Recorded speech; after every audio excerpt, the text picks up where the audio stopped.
Sistas and Law, the first interactive, unorthodox talk show of its kind. Tackling today's hot topics.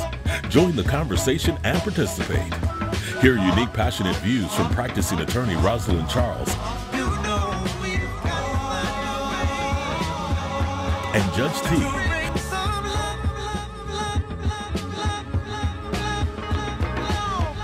They debate real items that impact your everyday life, giving insights into politics, civil rights, the economy, world event, and the law. A show that finally brings voice to the voiceless. Hi, this is Tukwase Sekou and Rosalyn Charles in Sisters and Law.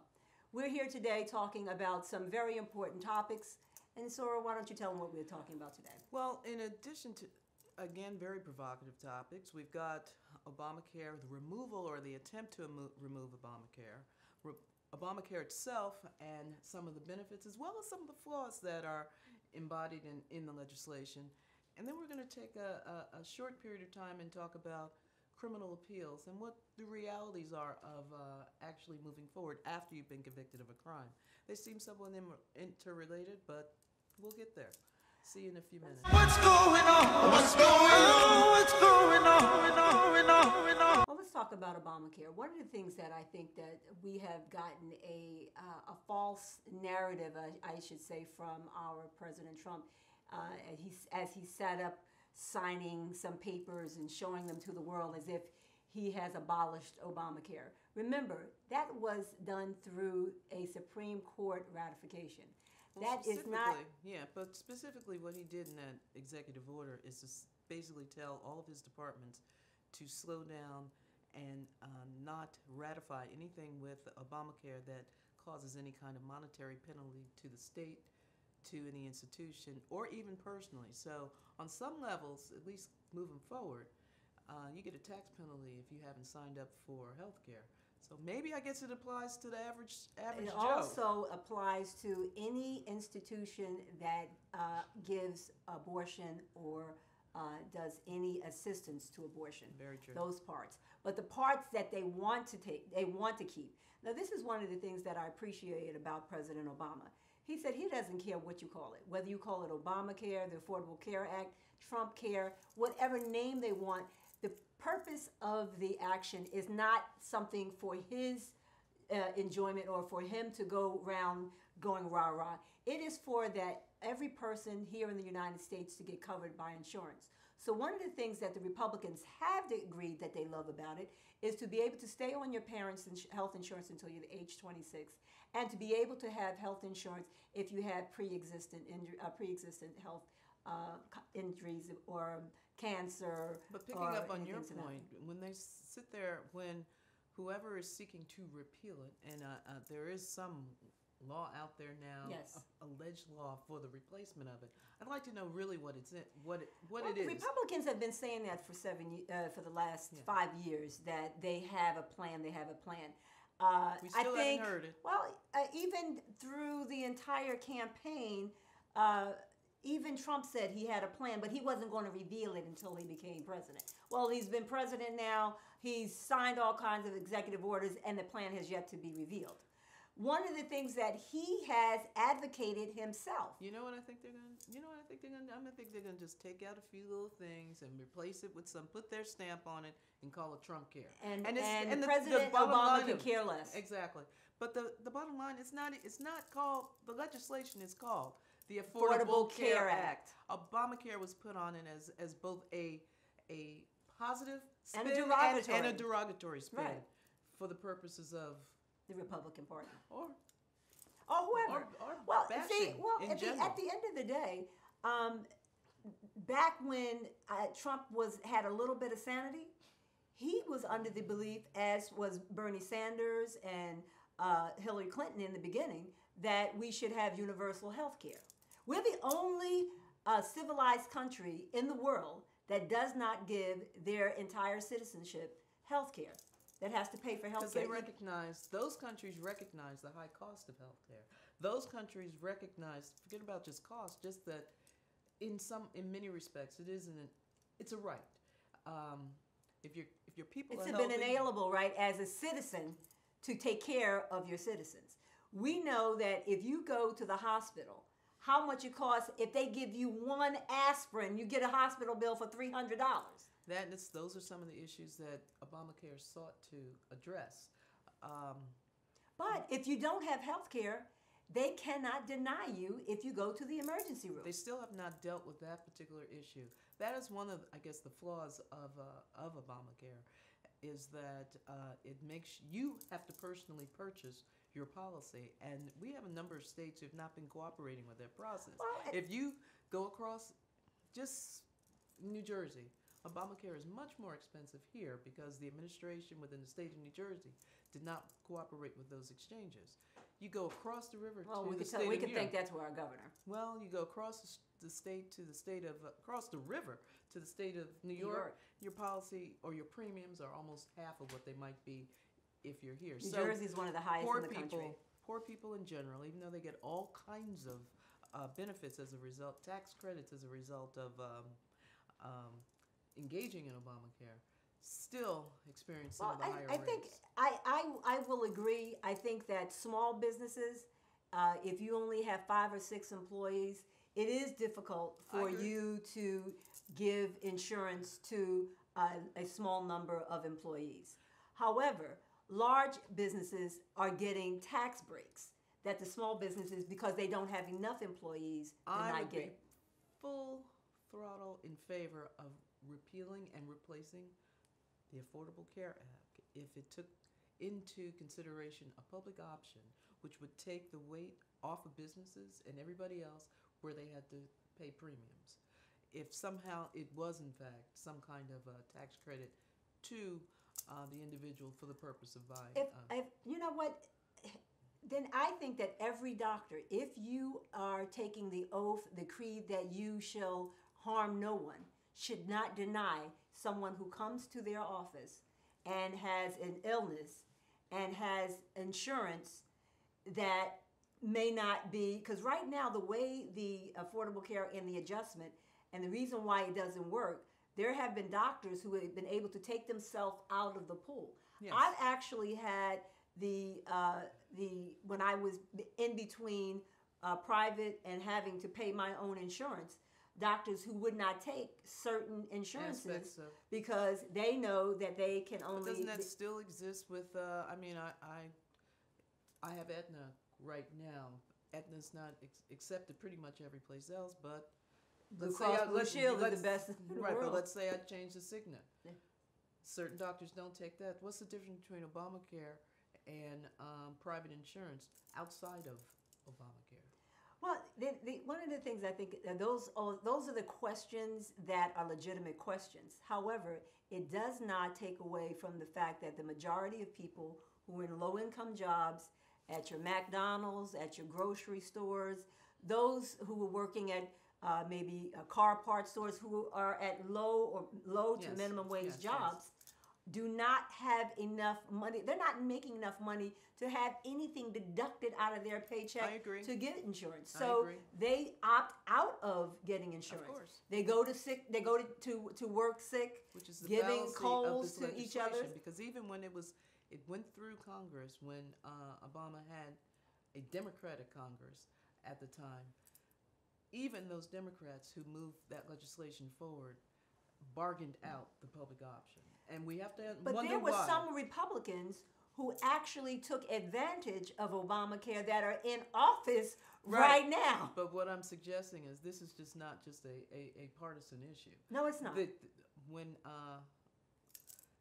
Democrats bargained out the public option, and for the most part. And you have to wonder why.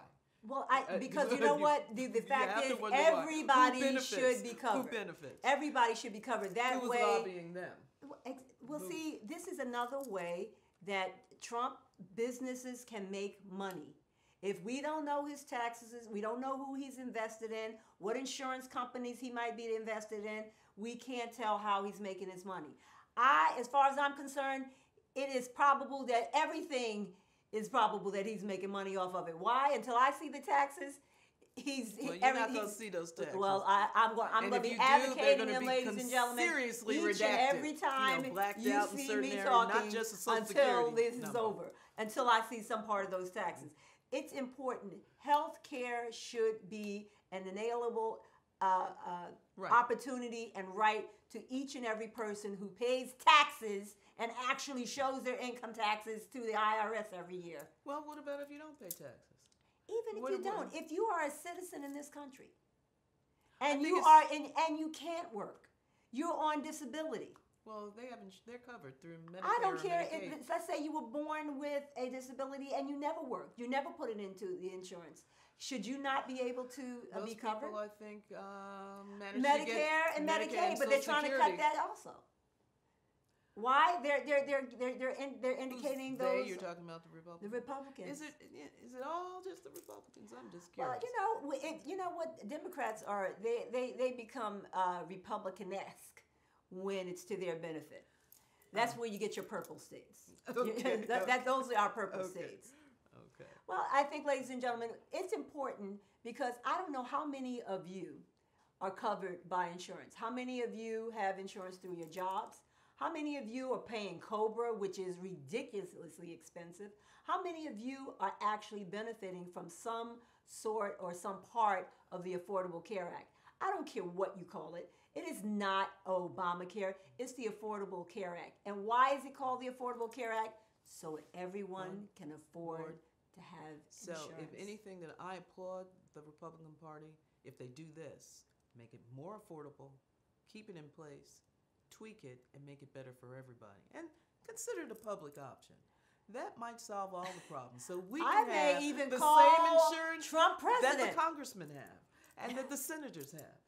Exactly. I guess they don't want us to have it. I don't know. But I can tell you what.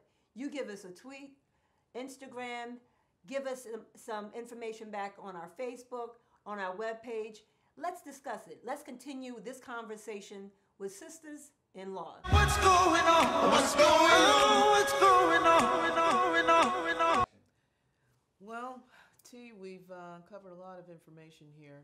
One of the things I think could be of help to our audience are knowing some of the realities about criminal appeals. And when I speak about that, you've gone to trial, you've been convicted of something, and now the word is let's appeal. Let's exercise our rights to appeal. We always hear about the appeals and successful appeals where people have been let go after years in prison, after a tremendous court battle that's taken over years. But for the vast majority of folks, their appeals don't really go anywhere and don't result in new trials or exoneration whatsoever. Well, lately we have heard of people being released based on our new technology with DNA. People who have gotten life in prison, as the young boys did in the Central Park 5, where Donald Trump had actually written a full page for them to get the death penalty, and found out here 15 years later that they were all innocent. That is a rarity. Take any of that back or say apology? No, he never apologized. For someone who wants apologies for everything, he never apologized. But ladies and gentlemen, the appeal process is not as simple as it seems. The vast majority of appeals are done by the allegation of ineffective assistance of counsel. Now, what does that mean? That means that the attorney that represented you did something or failed to do something in your defense. Many times it is in their ability to bring in witnesses, or failing to call witnesses, or failing to do something. So it's more about process and procedures, not about guilt or innocence. Nobody really knows if someone is actually guilty or innocent unless there was truly some kind of eyewitness. Well, we know from people going to prison that you can be found guilty, and it's beyond a reasonable doubt. Right. But it's because they don't have all the facts. So that is not something that we're talking about. We're talking about technicalities. Yes. And the technicalities, ineffective assistance of counsel, is usually when attorneys have failed to do something on behalf of their clients. It is something that is broadly used by just about everyone. As soon as they're found guilty, it goes to the Court of Appeals. That's a whole nother section of a defense bar that appeals every case. They comb through everything that could have been done. Did they ask every question? Did they subpoena every witness that they could have subpoenaed? Did they take every test that should have been taken or even failed if to they do did, so? Did they do it correctly? Would it have made a difference? Because some evidence could be considered cumulative. Well, one of the things that you cannot do is re-litigate something that has already been litigated in the original trial. So as they comb through the transcripts of the trial, what the appellate attorneys do is to see if there is a topic or anything that they could have used as a possible defense. The appellate division then looks at it and see if it is applicable to that case. True. If it is, then in the rare occasion the case is appealed. That's true, but they're not just always looking at what the defense attorney may or may not have done. Sometimes they look at what the judge did or did not do. Usually when it's the judges, it usually is whether the judge made incorrectly stated a charge, failed to give a charge, or may have given overly zealously given. I mean, I don't think our audience knows what a charge Let's is. say a robbery. A lot of people say, oh, I got robbed. My house got robbed. A house doesn't get robbed. A house gets burglarized. A person gets robbed. What is a robbery? Robbery is a theft with some type of force. So if I snatch your pocketbook and you just standing there, that's a theft. But if I snatch your pocketbook, push you down, I have robbed you. That is a theft with a violent action.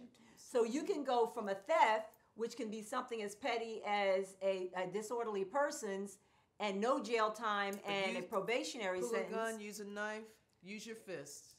Then we go to robbery, and you go up to 20 to 30 years, especially if there's a gun or a knife used. So when you're talking about all that, and it's a minor. Basically what you're saying, when the instructions that the judge gives to the jury are improper. Exactly. On some level. That's the. If he doesn't give, let's say, start from theft, he or she, if they didn't start from theft, go to first degree robbery, second degree robbery. Let's say the person used something that looked like a weapon. And those should it reasonably be thought to be a weapon? If his hand was in his pocket, did you reasonably believe that was a gun? All right. So the judge on some level, and what that judge may or may not have done may come under scrutiny in an appeal, and also the prosecutor can come under scrutiny if some of the statements or some of the methods that the prosecutor utilized in trying to get this conviction are deemed to be improper. Now, if the defense attorney does not object to it,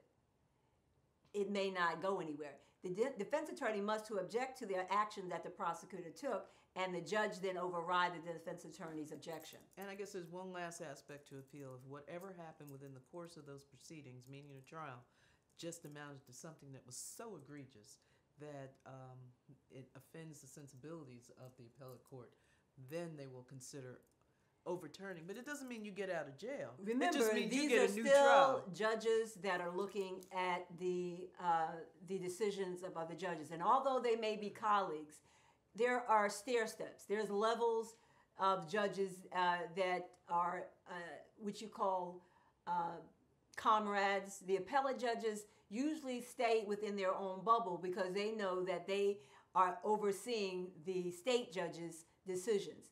But they still have conferences together. They still commingle together. They still are contemporaries. But there is a sensibility that we have to believe that justice prevails whether you are familiar with each other or not. But then again, you would think the same thing when it comes to police officers and prosecutors. It is important that we have this conversation. We don't stop talking about it. It can affect you. It can affect someone in your family. You may know someone right now who is sitting in prison and is going up for an appeal. Understand there are lots of ways upon which appeals can happen, and then there's some things that are just dead ends. The best appeal is to have competent counsel at the beginning. I still believe in the public defender's office. Well, I say private counsel, but either way, if you don't believe that your attorney is doing a good job for your family member or the person that you care about, there's always to get another one, whether it be private or public defender. However, you must understand, if you are eligible for a public defender, you can still get a private attorney. but the likelihood of you being able to bounce back, if you could afford one, is not as easily done.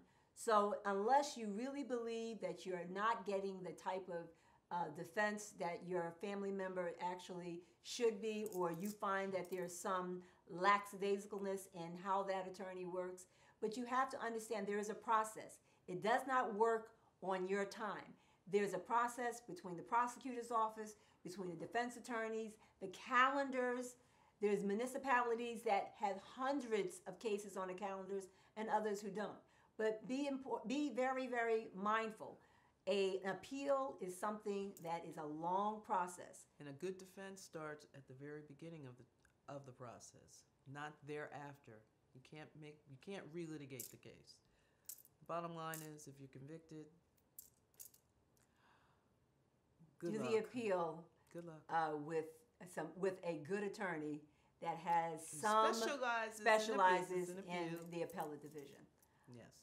We thank you for listening, and we're coming back to you in our next section in a moment. What's going on? What's going on? What's going on? Welcome back to Sisters in Law with Judge T. And Rosalyn Charles. Now we're going to close out this particular program talking about the alleged black-on-black crime, black-on-black violence in the black community, which is offensive in and of itself because he wants to send the National Guard to Chicago. The National Guard. Now, let's be for real. There is a substantial crime problem in the city in Chicago, in the neighborhoods. He needs to send the National Guard for the police in Chicago. They have been determined the most corrupt in the United States. Now we need to examine why the crime is there, and I think I guess that's what really doesn't happen in these particular instances. We don't look at how the communities have been affected by gentrification, how the communities have been affected by the lack of resources, how the communities have been affected by the lack of good education. But let's just fix it. Go in, essentially send in the National Guard and lock down the whole situation. Send in the National Guard to do what? Are you going to arrest the police who have been found to be corrupt?